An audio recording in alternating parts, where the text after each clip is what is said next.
거룩한 부처님께 귀의합니다.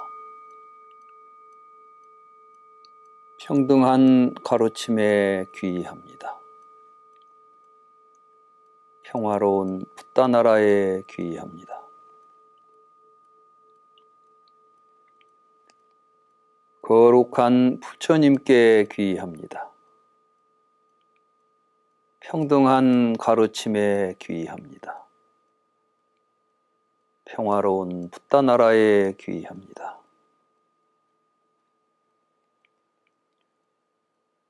거룩한 부처님께 귀의합니다. 평등한 가르침에 귀의합니다.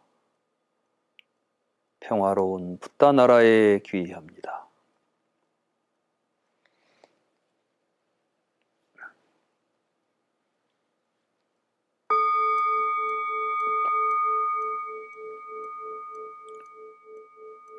심오하고 미묘한 부처님의 가르침은 백천만급 살아가도 만나보기 어렵습니다. 우리 이제 보고 듣고 실천하게 되었으니 열애의 진실한 뜻 이해하기 원합니다. 법의 곡간을 이루는 진언을 외웁시다. 옴 마라나 마라다. 옴 마라나 마라다. 옴 마라나 마라다.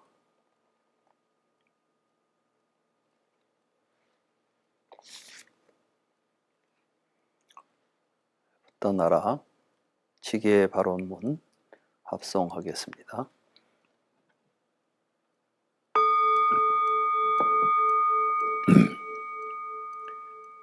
다른 사람이 우리에게 말할 때 그 말이 적절하거나 적절하지 않거나 사실이거나 거짓이거나 부드럽거나 거칠거나 유익하거나 해롭거나 자애로운 마음으로 말하거나 증오를 품고 말하거나 우리는 이렇게 자신을 단련해야 합니다. 나는 그것에 영향을 받지 않으리라.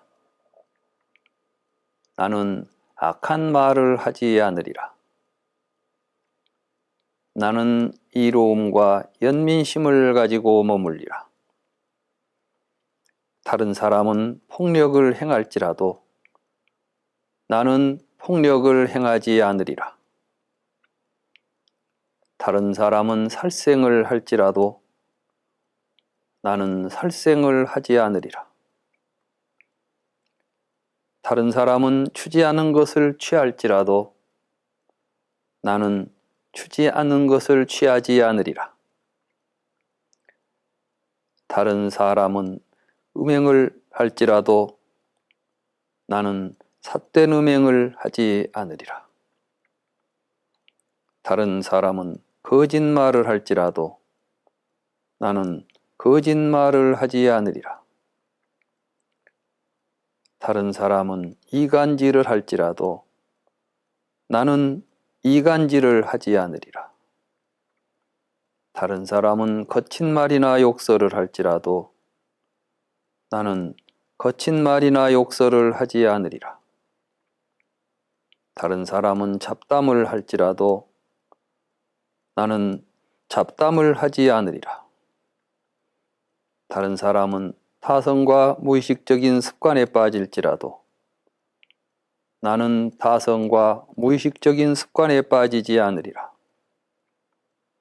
나는 자애로운 마음을 이 세상 모든 이들에게 가득 채우리라. 나는 악이 없는 마음을 이 세상 모든 이들에게 가득 채우리라. 이것이 우리가 진정으로 수행해야 할 것입니다. 이것이 우리가 진정으로 수행해야 할 것입니다. 이것이 우리가 진정으로 수행해야 할 것입니다.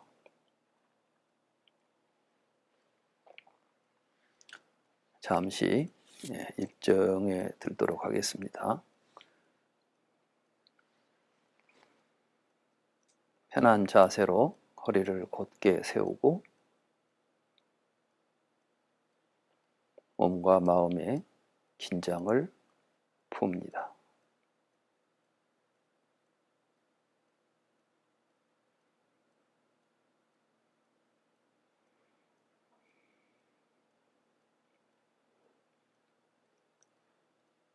편안한 마음으로 숨을 깊이 들이쉬고 천천히 내쉽니다.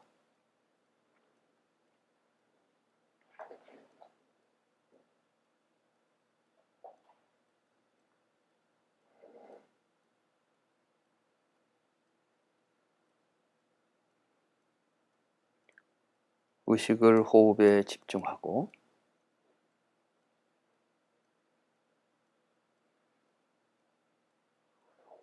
숨을 들이쉴 때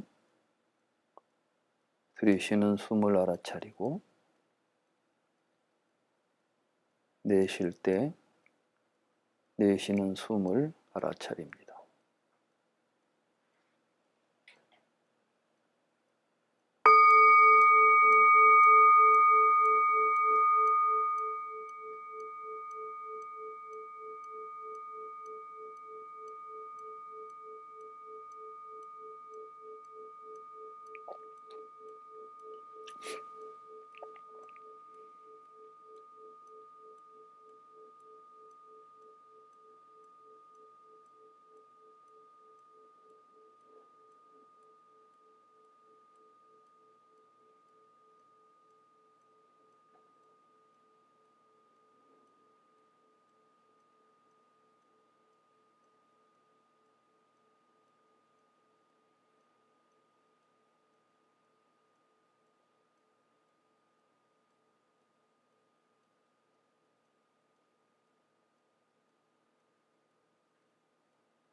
버우 여러분 안녕하셨습니까?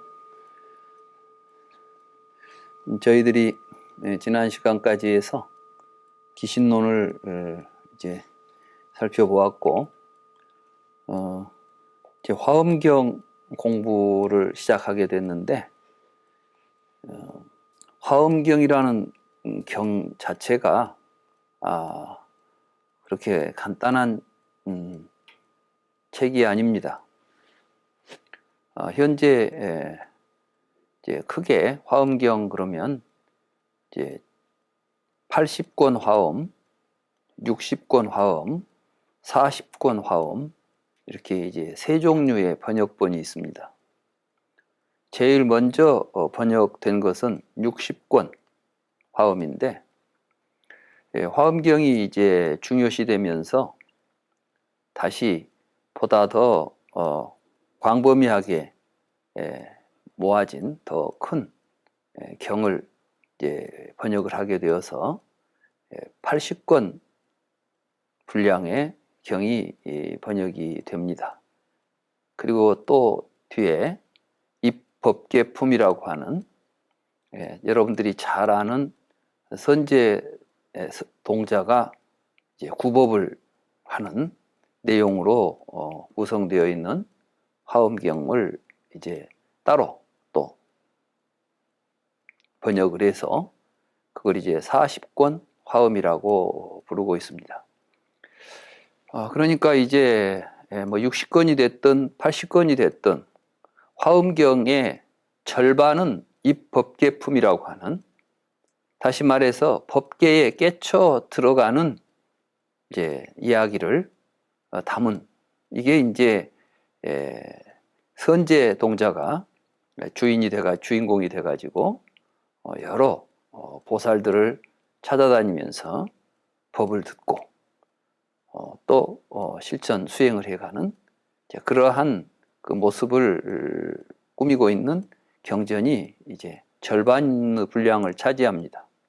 그리고 이제 나머지 부분은 또 여러 형태로 경이 구성되어 있어서 사실은 경전 자체가 굉장히 복잡하고 뭐 한 권 이야기가 단순하게 전개되고 있는 것이 아니라, 다시 말해서 금강경 같은 경우는 처음부터 끝까지 수보리가 부처님에게 묻고 대답하는 이러한 형식으로 되어 있지 않습니까? 근데 여기에는 경을 설하는 사람도, 이 화엄경에서 말하고 있는 사람은 신천신을 포함해서 수도 없습니다. 거의 헤아릴 수가 없는 많은 인물이 등장해가지고 법을 설하고 있습니다. 정작 서가모니 부처님은 입도 뻥긋 안 오고 가만히 앉아 있습니다.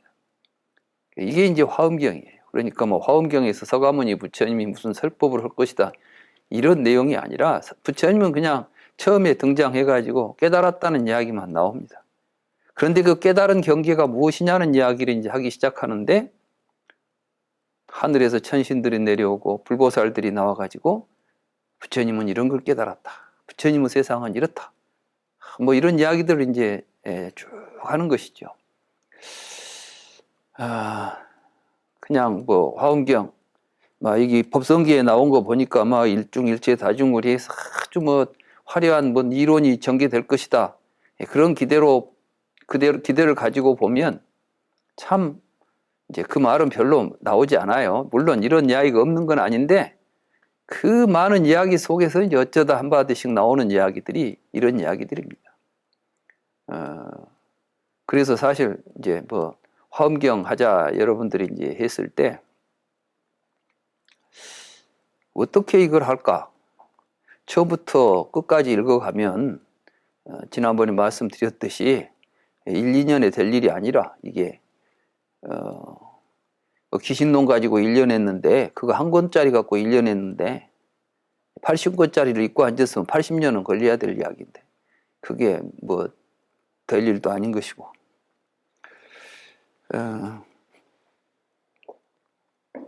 그런데 이제 이 화엄경의 이 방대한 화엄경을 중국에서 부처님 설법 가운데 가장 수승한 최고의 경지, 말하자면 부처님의 깨달음의 경지를 보여주고 있는 경이다, 이런 그 인식 아래서 화엄종이라고 하는 하나의 그 종파가 형성이 되지요.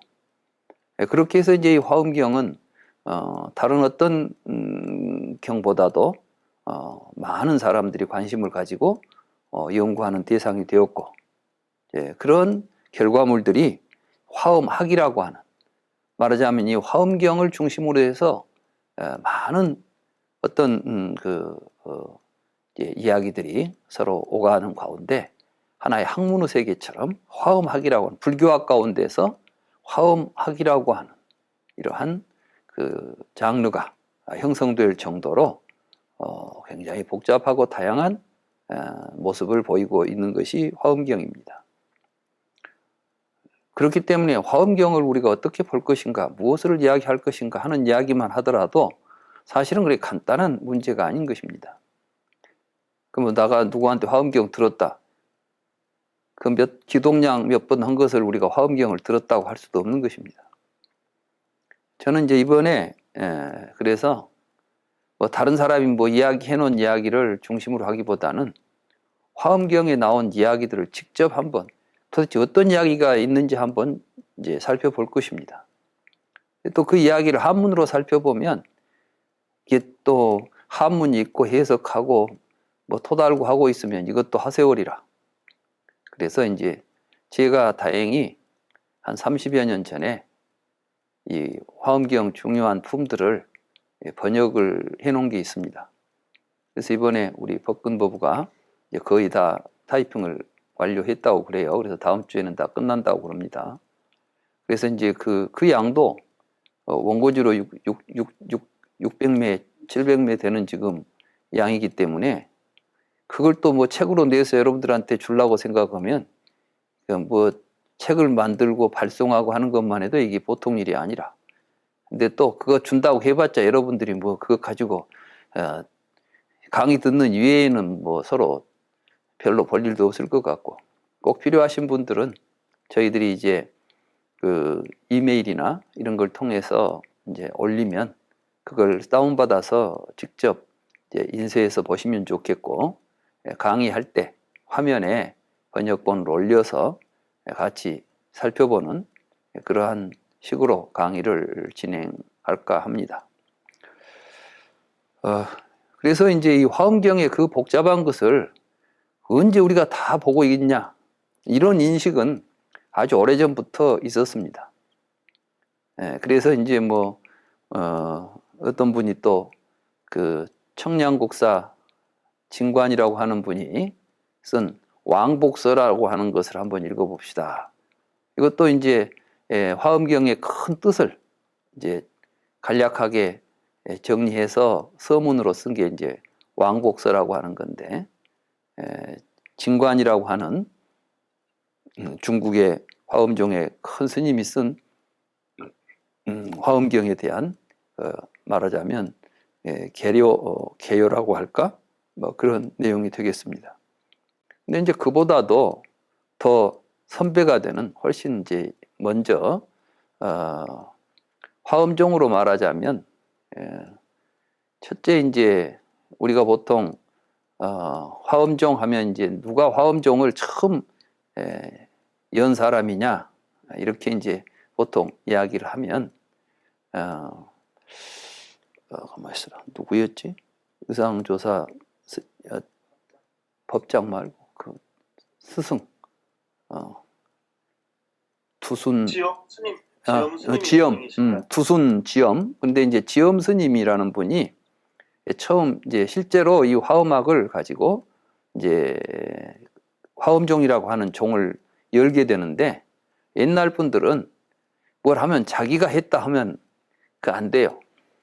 그래서 이제 그 뭐 스승이 있으니까 내가 이제 존재할 거 아닙니까? 그러니까 보통 이제 화엄학을 실질적으로 화엄종의 여러 그 이제 종단으로, 종단으로서의 면모를 갖추고 활동하신 분은 지엄 스님인데, 이제 그분이 그 스승을 이제 두순이라고 하는 스승을 이제 초조로 모시고 자기가 이제 이조가 되어서 이제 하지요. 뭐 그런 건 이제 우리도 보면 부처님께서도 불교도 보면 과거 칠불이 있었다. 말하자면 이 불교가 부처님, 서가모니 부처님에서 시작된 게 아니라 과거로부터 이어져 오는 그러한 법맥이 있다. 이런 걸 이제 드러내는 것이 하나의 관례인 것 같습니다. 그렇지만 아무튼 이 지엄이라고 하는 스님이 이제 크게 화엄의 깊은 뜻을 세상에 펴기 시작했기 때문에 의상조사가 처음 중국으로 유학을 갈 때는 어떤 생각으로 유학을 갔냐 하면, 현장법사라고 하는 분이 잘 아시죠? 현장 3장.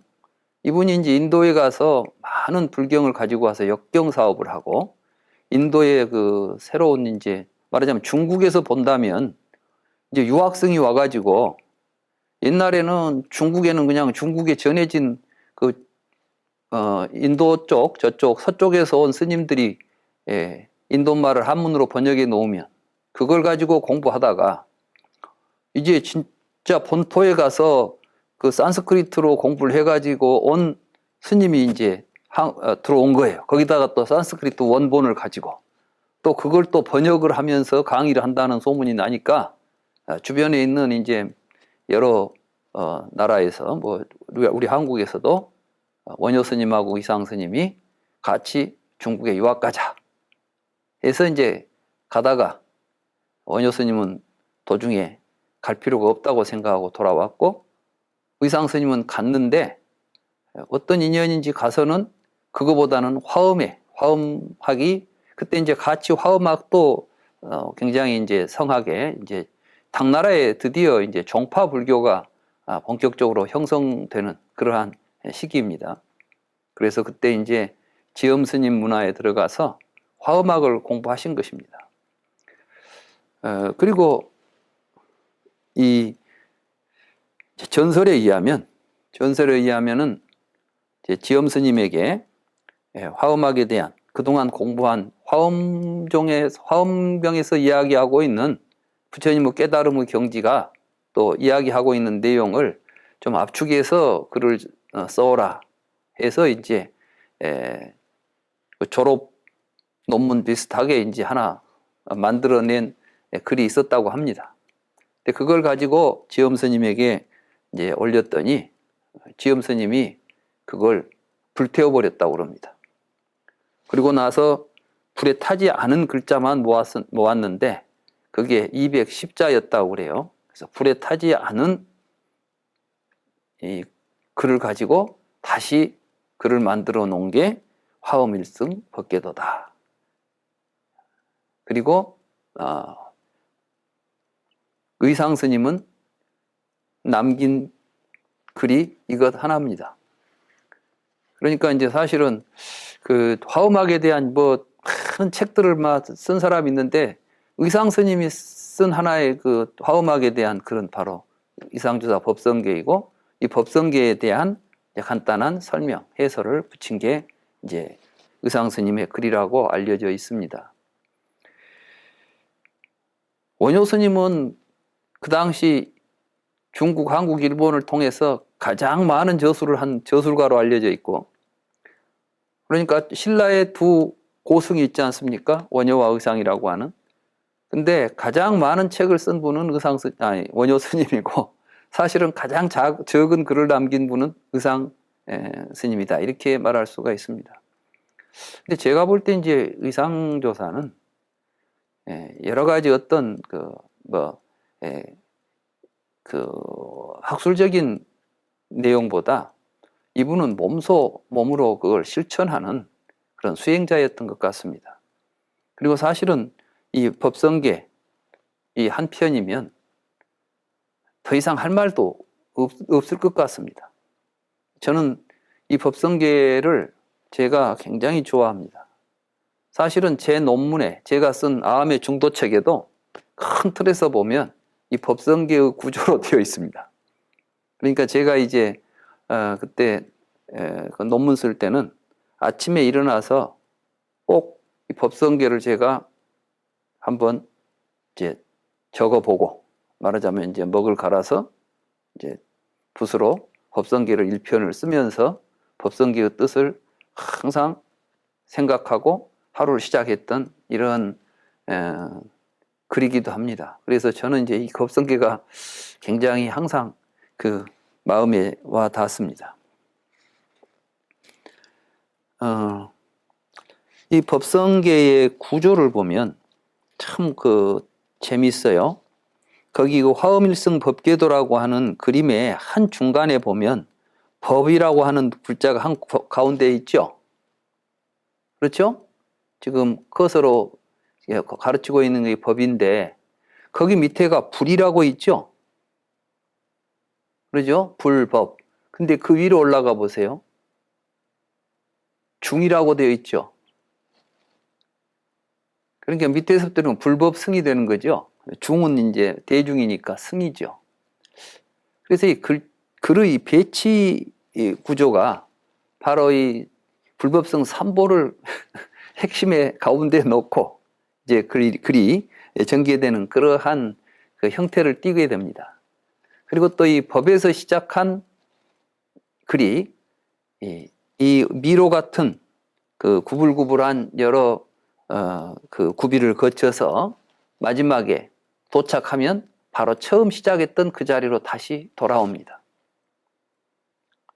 그러니까 이 그림 자체가, 이 법궤도 자체가 이미 화엄의 뜻을, 화엄에 깃들어 있는 의미를 이 속에 잘 구현하고 있다. 다시 말해서 우리가 이제 수행을 시작해서 길을 떠나지만 사실은 깨닫고 보면 내가 있는 그 자리가 바로 내가 깨달아야 될, 깨달음은 이 자리를 떠나 있는 것이 아니다. 그리고 이제 이 구비가 각이 몇 개인가, 뭐 하나, 둘, 셋, 넷 이렇게 세면은 50 몇 개인가 된다고 그래요. 근데 이게 다 이제 수행의 계율을 따라서 한 번 한 번 이제 이 구비를 돌 때마다 이게 한 그 수행의 단계를 거쳐 올라가는 이러한 의미도 이 속에 내포되어 있다고 합니다. 뭐 제가 그걸 다 세어보지는 않았는데 이제 이 법궤도의 그 해설에 보면 이제 그런 이야기도, 그러니까 의상 스님께서 이 법궤도를 그리고 여기에 글을 넣을 때 그러한 내용, 의미를 담아서 이 그림을 그렸다. 그래서 이제 이걸 보고 해인산매도라고도 합니다. 말하자면 부처님께서 깊은 산매에 들어서 바다에 뭔가 그림자가, 인이라는 것은 도장 인자인데 인이라는 것은 꼭 도장이라는 것보다도 산매 가운데 드러나는 명료한 그 이제 모습이죠. 그게 바로 해인산매라고 그러죠. 이제 우리가 그 보통 바다에, 잔잔한 바다에 천상의 모든 세계의 모습이 그대로 도장처럼 박히듯이 이제 이 깊은 화엄산매에 들게 되면 온 세간의 모습을 여실하게 비춰볼 수 있다. 뭐 이런 의미로 해서 이제, 근데 바로 그 모습이 뭐냐? 이게 바로 부처님의 경계가 찍혀 있는 이 도장, 이게 바로 해인산매의 실상이다. 뭐 이런 의미에서 이제 이걸 보고 해인산매다라고도 부르고 화엄일승 법궤도라고도 부르고 의상조사 법성계라고도 우리가 부릅니다. 다양한 이름으로 불리고 있는 이 화엄일승 법궤도, 그 내용을 우선 좀 살펴보고 그 다음에 이제 왕복서도 모두 보고 싶어하는 분들이 계신다고 하니까 법궤도 공부가 끝난 다음에는 왕복서를 간단하게 한번 살펴보고 그리고 이제 본격적으로 화엄경 내용을 공부하는 그런 순서로 이번 화엄경 강의를 진행할까 합니다. 76쪽을 보시면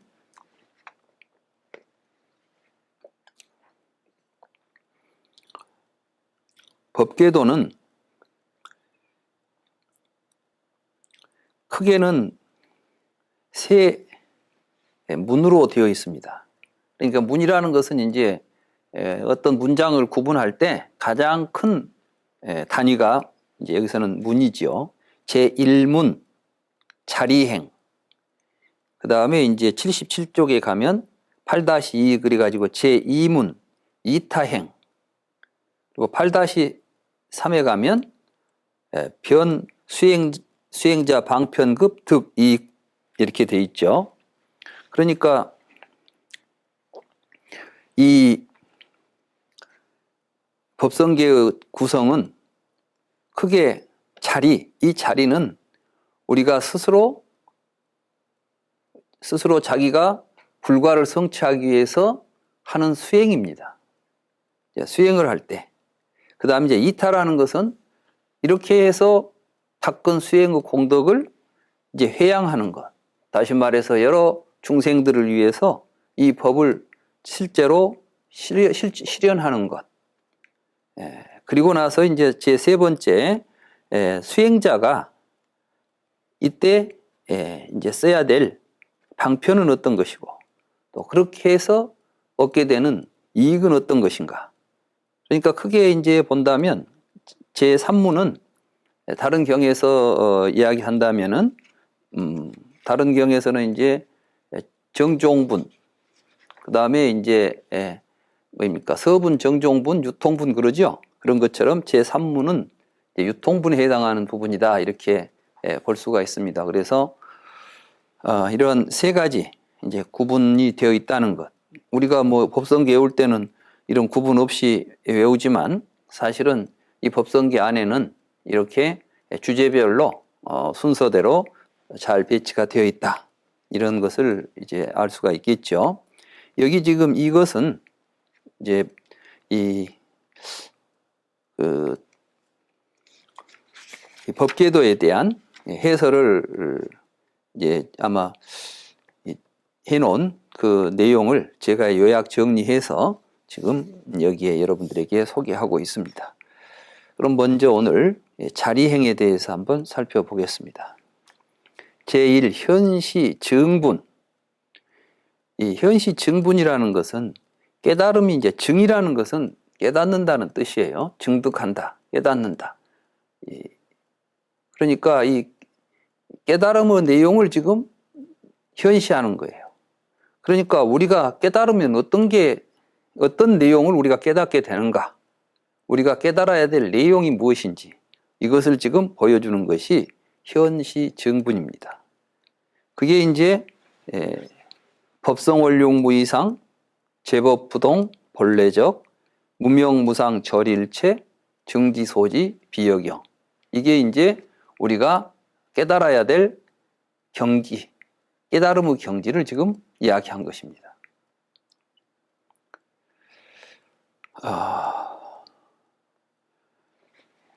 법성원룡무이상. 그 뒤에 이제 번역은 제가 한 겁니다. 연기한 법의 본성은 원륭하여 분별할 수 없으며, 이때 이제 법이라는 것은 만법, 이 세상에 우리 눈에 보이고 우리가 알고 있는 모든 세상의 모든 존재들, 그런데 이러한 것들을 불교에서는 존재라는 말을 쓰지 않고 법이라는 말을 씁니다. 왜 존재라는 말을 쓰지 않고 법이라는 말을 쓰는가? 그건 제가 이제 여러 차례 말씀을 드렸습니다만은, 존재라고 하게 되면 존재의 성격은 그것이 시간적, 공간적으로 한정을 갖게 됩니다. 그러니까 여러분들이 알고 계시는, 우리가 알고 있는 존재에 대해서 이야기를 하게 되면 항상 그 존재는 언제 있고 어디에 있어야 됩니다.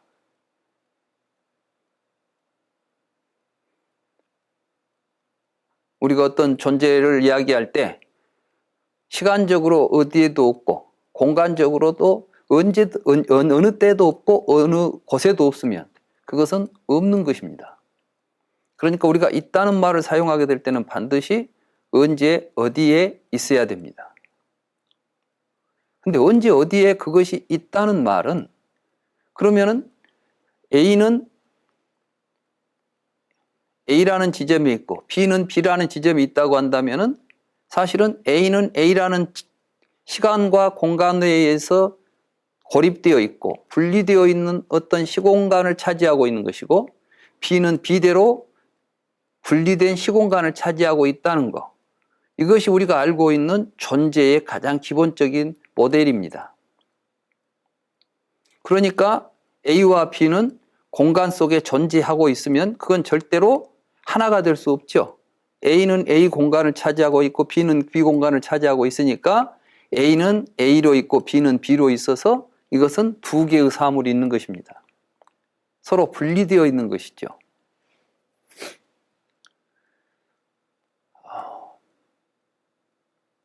우리는 지금까지 이 세계를 이해할 때 항상 세상의 모든 존재는 각자 그 존재가 일정한 시간과 공간 속에 독립적으로 존재한다는 생각을 했습니다. 그런데 실제로 우리 눈에 보이는 사물들을 보니까 그렇게 존재한다면 다른 것과 관계를 맺을 수가 없으니까 독립적이고 자체로서 존재하는 독자적이기 때문에 어디서 생길 수도 없고 없어질 수도 없는 겁니다. 이게 상주론입니다. 우리 지난번에 쌍유타 니까야 온품을 이야기할 때 상주론은 기둥처럼 바람은 움직이지 않고 뭐 성녀처럼 아이를 낳을 수 없고 뭐가 새로 생긴다거나 변화한다거나 움직인다는 것은 사실은 불가능하지요. 그런데 세상은 변하고 움직이고 있는 것이죠. 그래서 이제 사람들은 변하지 않고 움직이지 않는 근본 실체라는 걸 찾으려고 합니다. 변화 속에서 변하지 않는 것을 찾으려고 했던 게 지금까지 철학적이고 종교적인 작업들이었죠.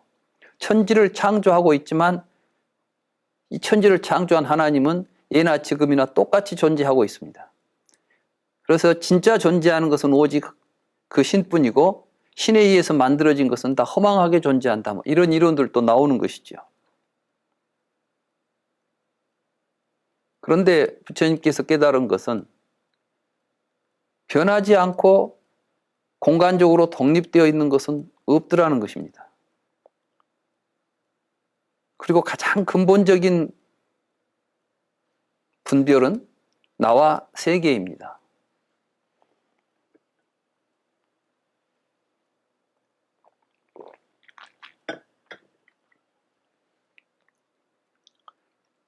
세계는 내가 태어나서 살다가 죽어갈 공간과 시간의 구성을 가지고 내가 태어나기 이전부터 미리 존재하고 있다고 우리는 생각합니다.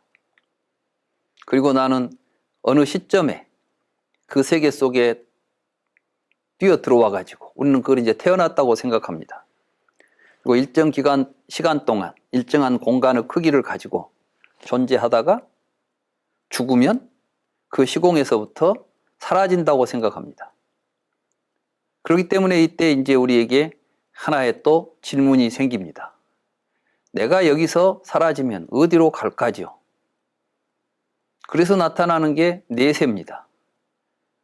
이 공간이 아닌 다른 공간에 이 시간과는 다른 시간대, 그러니까 현재라는 시간에서 미래라는 시간대에 있는, 지금 내가 있는 이 공간이 아니라 여기서 떠나서 딴 곳으로 옮겨가는 이러한 세계를 하나 설정하고 싶어 하죠. 그래서 이제 만들어진 게 종교에서 이야기하는 내세라는 시간과 내세라는 세상입니다.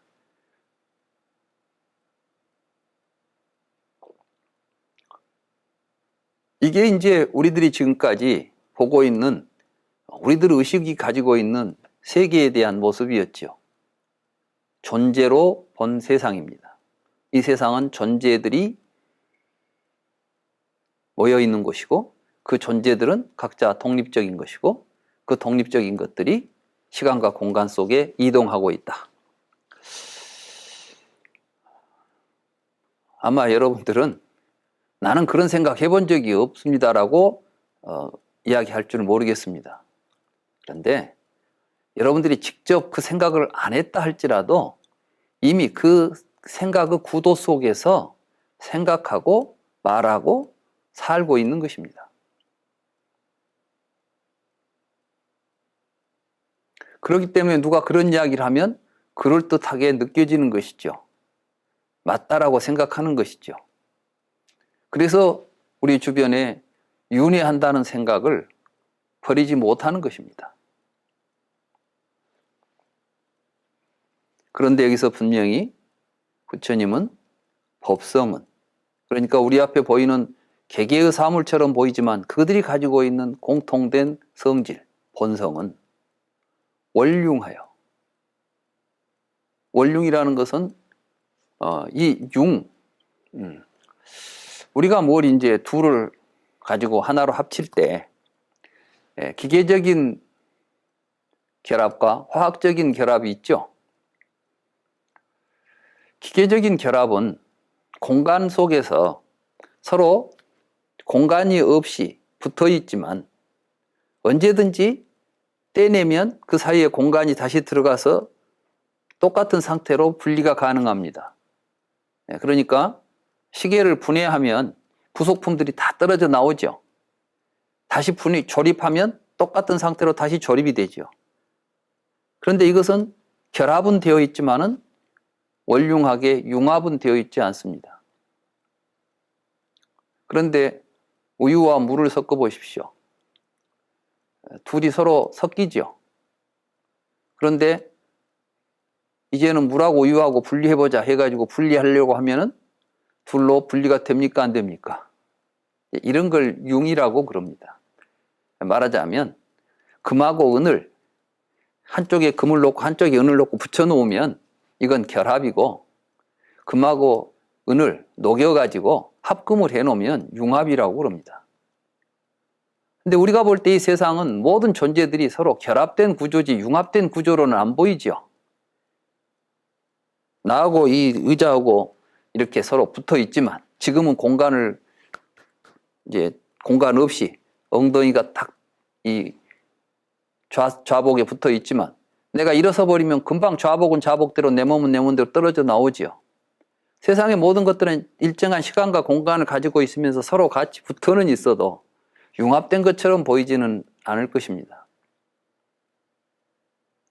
그런데 부처님이 깨달은 연기법에서는 이것들은 그 본성상 모든 것들은 원융하게, 이 융이라는 게 이제 그런 뜻이에요. 한치 어지러짐도 없이 원만하게 융합되어 있어서. 그래서 절대로 이 세상에 있는 모든 존재를 어떠한 기계적 구조로서 분리해낼 수가 없는 것입니다. 그러니까 한마디로 말해서 한 몸인 것이죠.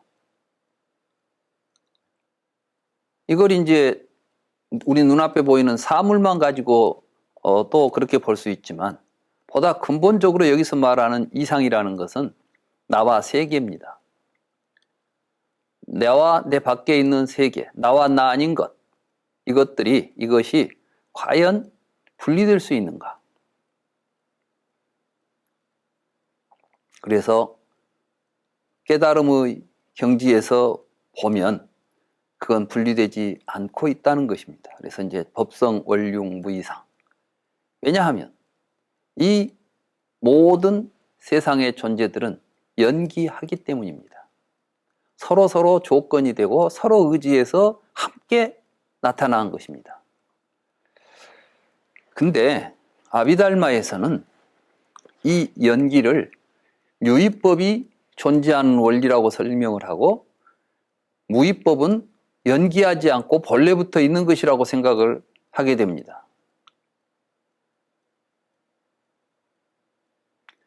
다시 말해서 유의는 조건에 의해서 만들어진 것들이에요. 그러나 무의는 조건 없이 존재하는 것입니다. 그게 이제 아비달마에서 생각했던 유의와 무의의 구별이었죠. 근데 부처님은 그런 유의와 무의가 있다는, 유의법이 따로 있고 무의법이 따로 있다는 것을 깨달은 게 아니라 사실은 무의인데 그걸 모르고 유의를 조작해내고 있는 건 그걸 보고 있는 우리 인간들이다. 중생들이 조작한다라는 의미에서 유의라는 말을 썼습니다. 그러니까 우리가 보고 있는 모든 존재는 유의법입니다. 유의라고 하는 구조입니다. 다시 말해서 쌍카따 된 것이죠. 쌍카라에 의해서. 쌍카라는 것은 이 여러 가지를 섞어서 하나로 뭘 만들어내는 작업입니다. 조작하는 것이죠. 그래서 조작된 것이 유의입니다. 그런데 그러면 조작하지 않는 것, 조작되지 않는 것이 있는가? 이때 이제 쌍카라라는 말, 쌍카따라는 말이 유의와 무의라는 말로 쓰일 때 하고 연기라는 말에 쓰일 때 하고는 좀 다르죠. 그래서 이제 연기한다는 것은 사실은 모든 것들은 서로 의존해 있는 상태인 것이고 그 의존의 구조 속에서 존재하기 때문에 모든 다르마들은 그 본성이 분리될 수 없이 융합되어 있는 구조다. 이게 이제 법성원융 무이상. 제법부동 본래적이다. 그래서 이제 우리 앞에 보이는 모든 다르마들은 사실은 이 적이라는 것은 고요하다, 움직이지 않는다 이 말은 우리 연기는 계속해서 무상하게 무엇인가 움직이고 있는 형태인데 움직이지 않는다는 것은 고정되어 있단 말입니까? 그게 아닙니다. 여기서 이제 움직이지 않는다는 것, 부동이라는 것은 오고 감이 없다. 우리가 둘이 아닌 것 속에서 여러 무언가를 구분해 내니까 그것이 오고 가는 것 같지만은 이 모든 것이 한 몸으로 있다고 한다면 그 한 몸으로 존재하는 이것들은 사실은 오고 감이 없다. 생사가 없다. 여기서는 이제 움직이지 않는다. 이 말은 생사가 없다. 본래 고요하다. 이 말은 사실은 그래서 열반이다. 이런 뜻입니다. 그러니까 여기서 말하는 부동과 적은 사실은 모든 법은 생사나 생멸이 없이 본래 그 자체로서 열반상을 가지고 있는 것이다. 그러니까 여기서 하고자 하는 이야기는 아비달마처럼 유의법 떠나서 무의법으로서 열반이 따로 있다는 이야기가 아니라 연기하고 있는 그 자체로서 그 자체로서 그것 때문에 그럼 이건 이제 무엇 때문에 그러겠어요? 생사나 여러 가지 움직임은 시간과 공간이라는 구조 속에서만 나타납니다. 그런데 이미 시간과 공간을 떠나서 모든 것이 한 몸으로 작동하고 있는 이 세계를 우리는 시간과 공간 속에서 일어나는 운동이나 변화 또는 움직임으로써 이해될 수는 없는 것이죠. 그래서 이제 그걸 열반이다. 이렇게 그러한 상태를 열반이라고 부르는 것입니다. 무명무상절일체. 이름도 없고 형상도 없다 이 말은 무엇이냐면 우리는 이제 이 말이 별로 생소하지 않지요. 왜냐하면 우리가 초기 부처님의 근본 가르침 속에서 명색은 이름과 형태였죠. 그런데 여기서 상이라는 것은 그것과 조금도 다를 바가 없는 것입니다. 그런데 우리는 바깥에 있는 개개의 사물들이 다 이름이 있고 그 이름을 가지고 고유한 형태를 가지고 있다고 보아왔는데 부처님께서는 그게 바로 우리들이 분별에 의해서 이름과 형태를 구별하고 있을 뿐이지 본래 이름과 형태가 본래적으로 존재하는 것은 아니다 하는 것은 이미 이제 익히 알고 있죠. 바로 그 무명무상절일체. 그러니까 여기는 이제 분별하는 마음, 식이 작동하지 않는다는 것을 의미한 겁니다. 깨달음의 경지에서는. 그래서 무명무상절일체. 모든 이름도 사실은 이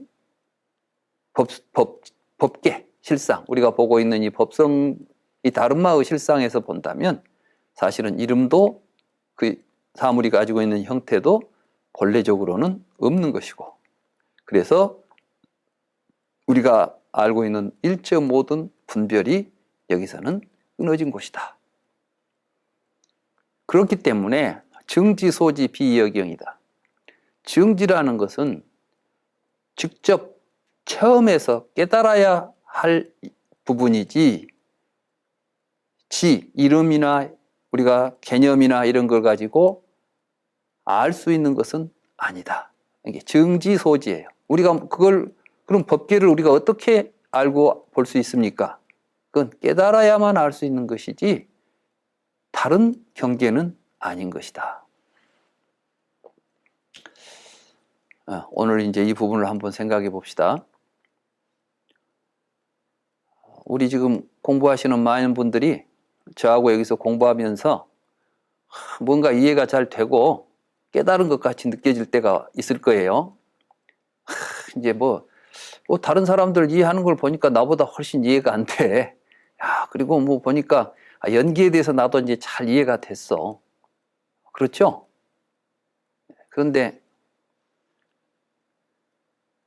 정말 죽음이 두렵지 않습니까? 이제 생사로부터 자유로워졌습니까? 삶의 모든 괴로움이 사라졌습니까? 내 마음에서 탐심이 움직이지 않습니까? 누가 뭐라고 해도 마음이 움직이지 않고 항상 자비롭습니까?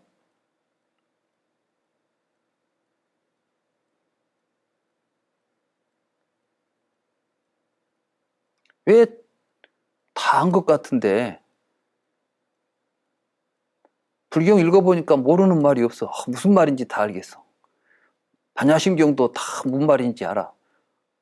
금강경도 읽어보니까 그 뜻을 다 알겠어. 근데 뭐가 달라졌죠? 조금 달라진 것처럼 보이죠. 왜 그럴까요? 아직 정지가 안 된 것입니다.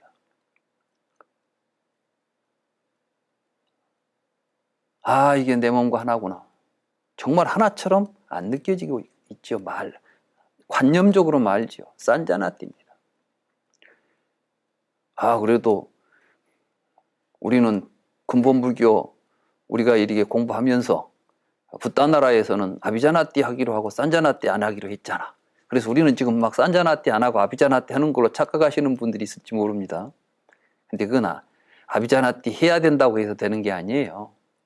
직접 몸으로 실천해 보고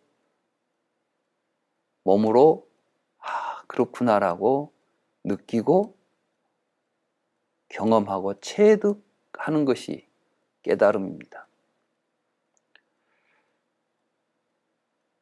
원하의 대오를 해가지고 한번 뭐 이야기를 듣고 깨달았다. 그렇게는 안 됩니다.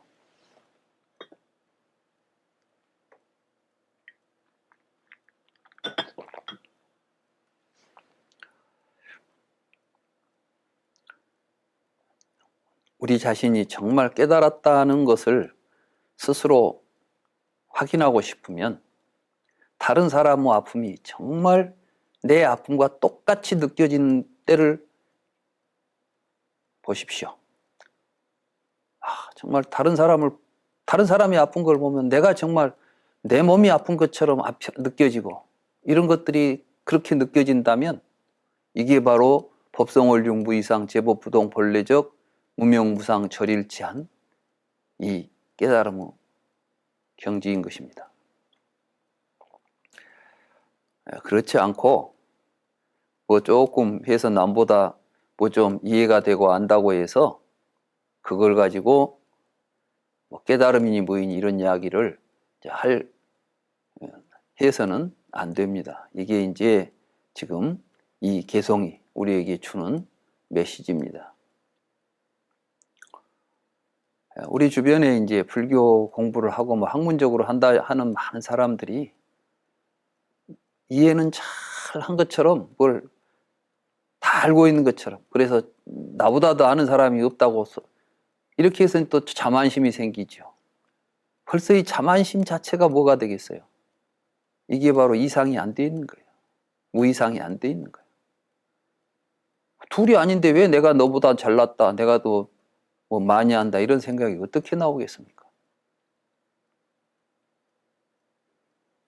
그래서 이제 글씨로 공부한 사람들, 말로 공부한 사람들은 한계가 있습니다. 그리고 오히려 이제 그 자리에서 스스로 교만에 빠져버리면 이제 온몸으로 느끼려고 하는 그런 공부는 이제 하려고 하지도 않죠. 이미 다 알았는데 뭘 또 하겠습니까? 스스로 자기 기만에 빠지기 쉽습니다. 우리 불교 공부하시는 우리 붓다나라 법우님들은 항상 내가 자기 기만에 빠져 있지 않은가. 그걸 이제 점검을 잘 하셔야 합니다. 그때마다 이 개성을 생각하십시오. 법성원륜 무이상 제법부동 본래적 무명무상 절일체 증지소지 비역경. 과연 나는 이 경지를 내가 온몸으로 체험하고 있는가?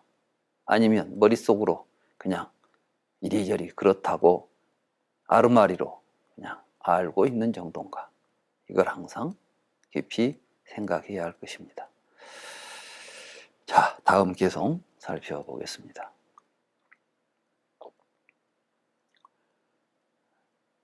우리는 이제 법성이 원륭해서 둘이 아닌 경지.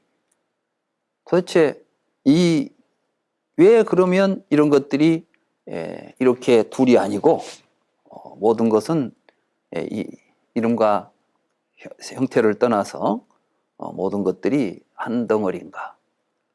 사실은 우리가 보고 있는 이 모든 법계는 그 말이에요. 법계에 있는 모든 법 존재들의 진성, 이것은 뭐냐면 그냥 참된 본성 그러는데 법성이에요. 참된 다르마의 참된 그 본성은 심심극미묘해서, 심심이라는 것은 이제 깊다는 뜻이고 미묘하다는 것은 이제 이 미묘하다는 것은 우리 눈으로 볼 수 없다는 것이에요. 또 심심이라는 것은 우리가 깊이 사유하지 않으면 알 수 없는 것이고 볼 수 없는 것이라는 뜻입니다. 그래서 심심극미묘해서 불수 자성 수연성이다. 자성을 지키지 않고 인연 따라서 이루어진다. 이때 이제 자성을 지키지 않는다는 것은 뭐냐면 스스로 존재하지 않고 이렇게 생각하면 좋아요. 그러니까 모든 존재는 스스로 존재하는 것이 아니라 그냥 다른 것들 때문에 존재하는 거예요. 그러니까 여러분들이 내가 뭐다 이렇게 말할 때 이미 나를 다른 존재와 구분해가지고 이게 뭐든 이제 아만이라거나 아상이라거나 이런 게 전부 어디서 생기냐면 연기를 모르기 때문에 일어나는 생각이죠. 내가 당신 때문에 있습니다. 그런데 내가 당신보다도 잘났고 당신과 내가 다른 사람이라고 이렇게 말한다는 것은 이미 다른 거예요, 벌써. 그러니까 이제 이렇게 연기의 본성을 깨달은 사람은 평등하게 볼 수밖에 없습니다. 누구나 다 나와 똑같은 시선으로 바라봐야 됩니다. 그래서 제가 항상 부처님 법은 평등하다. 이 평등한 법을 우리가 보고 살아야 된다. 이렇게 우리 붓다 나라에서는 그래서 평등한 가르침에 귀의하지 않습니까? 평등한 가르침이라는 말이 바로 그런 것입니다. 그래서 이제 세상의 모든 존재들은 다 이렇게 연기하고 있기 때문에 그렇기 때문에 이게 이제 연기의 체가 그래요. 체라는 것은 뭐냐면 그것의 그 어떤 뭐랄까요 이제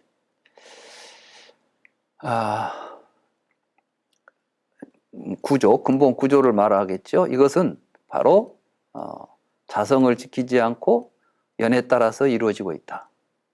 그러니까 어떤 사람이 나쁜 사람, 그러면 그 사람이 나쁜 자성이 있어가지고 나쁜 것이 아니라 사실은 그 사람이 나쁜 사람이 될 수 있는 조건들은 또 주변에가 있는 거예요. 그러니까 이제 우리 주변에서 뭔가 내 마음에 들지 않고 뭔가 못된 사람이 있다라고 이제 이렇게 보여지면 그 사람이 왜 저렇게 못난 행동, 못된 행동을 할까? 어떤 인연이 저 사람을 저렇게 하고 있을까? 이걸 이제 살피게 되면 우리는 그 사람이 더 착하고 좋은 일을 할 수 있는 인연을 만들어주고 이렇게 해서 함께 이제 평등하게 살아갈 수 있는 세상이 열리는 것이죠. 그래서 불수자성 수연성은 간단한 이야기 같지만 이 세상에 존재하는 모든 존재의 원리입니다. 이게 연기입니다. 연기라는 말을 달리 표현하면 불수자성, 수연성 이렇게 표현할 수가 있는 것입니다.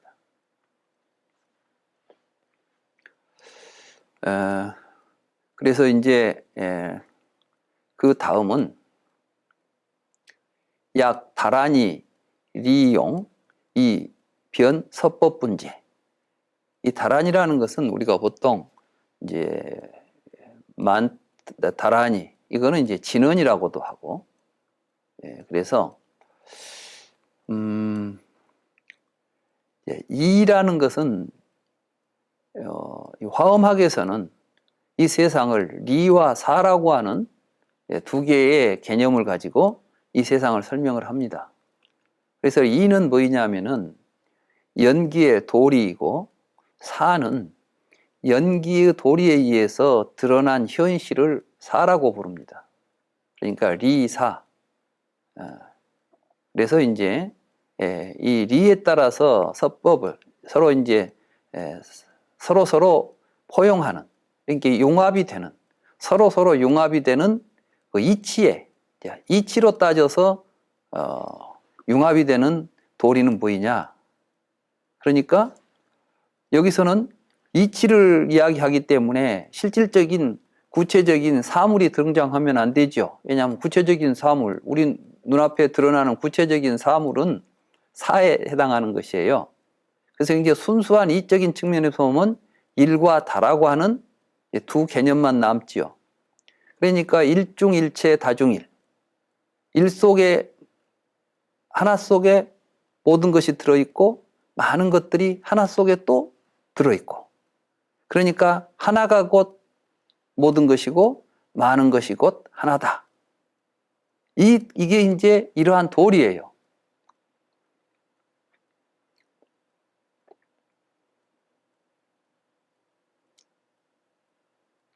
근데 이건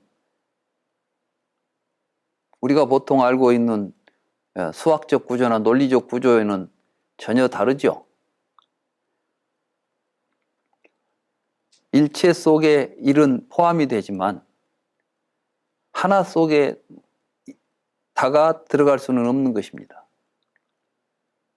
그런데 왜 우리는 그런 생각을 하게 될까요?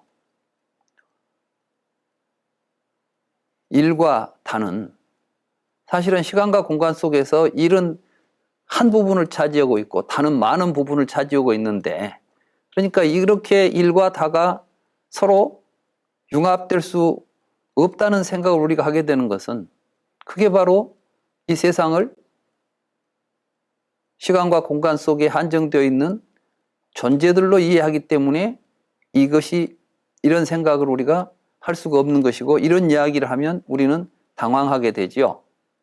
어떻게 하나 가운데 모든 것이 들어있고 많은 것 속에 또 하나가 들어있냐?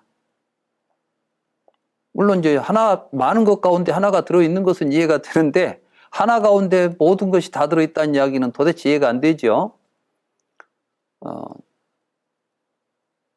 그런데 우리는 그러니까 사실은 이 일을 깨우치지 못하고 있는 거예요. 모르니까 그래. 이에 대해서 모르니까. 그래서 이제 사에 직하여 서법을 드러낸다. 즉사 서법 분제.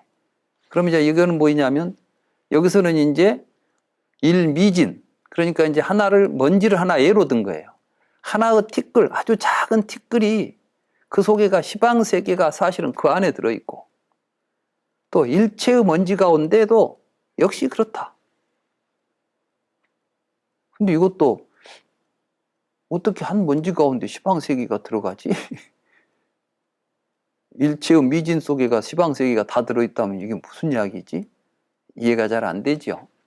그러니까 우리는 이제 이법계, 사법계, 요거는 이제 아까 2번은 이법계고 3번은 사법계인데 이와 사에 대해서 어느 하나도 우리는 제대로 알고 있는 게 없습니다.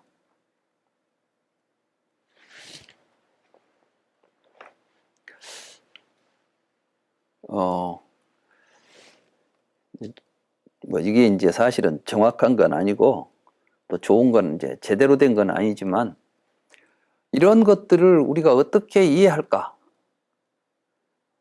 화엄경에 사실은 여기 이 이야기는 의상 스님이 지어낸 이야기가 아니라 화엄경에 이러한 개송들이 나와요. 이런 내용들이 나옵니다. 이게 이제 그걸 요점을 정리해서 구조적으로 잘 배치해서 화엄의 뜻을 지금 밝히고 있는 게 법계도인 것입니다. 그래서 이제 당나라에서 그때 황제가 현수 법장인가 하는 스님을 불러다가 도대체 이 말이 무슨 뜻인지 나한테 좀 그걸 이해를 시켜달라. 이렇게 이야기했다고 합니다. 그러니까 어떻게 이걸 이해시켜야 되겠어요? 그래서 이제 며칠 좀 시간을 달라. 그래가지고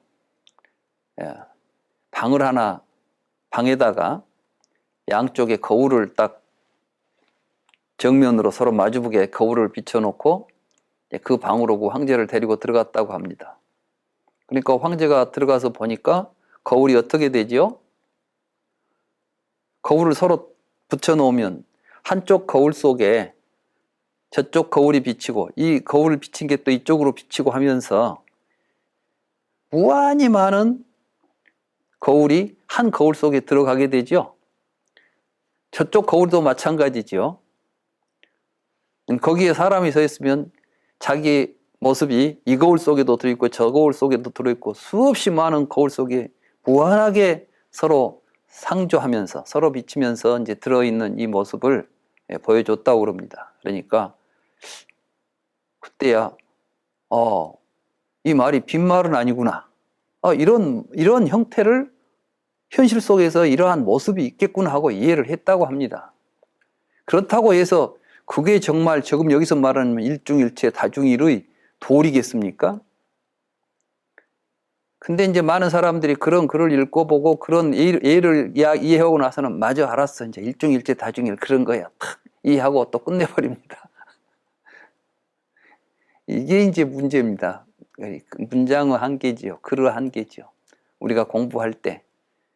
그래서 이런 식으로 이제 공부를 하면 많이 할수록 뒤에 가면 하루마리만 만해져 가지고 실제로 온몸으로 느끼는 공부는 잘 못합니다. 그래서 이제 그럼 어떻게 해야 이런 경지들을 우리가 제대로 느끼고 알 수 있습니까? 이게 바로 바라밀행입니다. 보시하고 지게하고 이게 육바라밀이라는 행이 있지 않습니까? 화엄학에서는 그래서 이제 십신에서 십회양에 이르는 이제 또 십지에 이르는 이런 여러 가지 수행의 단계를 통해서 비로소 이런 것들이 우리에게 체험되고 자기화될 수 있다. 체화될 수 있다. 깨달아질 수가 있다. 그래서 이제 이게 법계인데 이 법계에 깨쳐 들어가기 위해서 구체적으로 어떻게 해야 됩니까? 라고 하는 답이 이 법계품인 것입니다. 거기에서 이제 선제동자는 많은 선지식을 찾아다니면서 그야말로 온몸으로 그 세계를 체험해가는, 그리고 나서 드디어 깨달음을 성취하는 이러한 구성으로 화엄경이 이루어져 있습니다. 그러니까 누구보다도 정확하게 번역도 하고 해석도 해놓은 이 번역이 있으니까, 이 번역을 보고 나도 잘 이해했으니까 이제 나는 법성계 다 알았다, 이런 착각은 하시지 않기 바랍니다. 그건 그야말로 착각입니다. 그러니까 제가 좀 당부드리고 싶은 것은 우리 붓다나라 공부하시는 분들은 자기 몸으로 온몸으로 깨닫기 전에는 절대로 내 공부가 됐다는 생각 하지 마십시오. 그게 크게 장애가 될 수 있습니다. 네, 오늘은 여기까지 하겠습니다.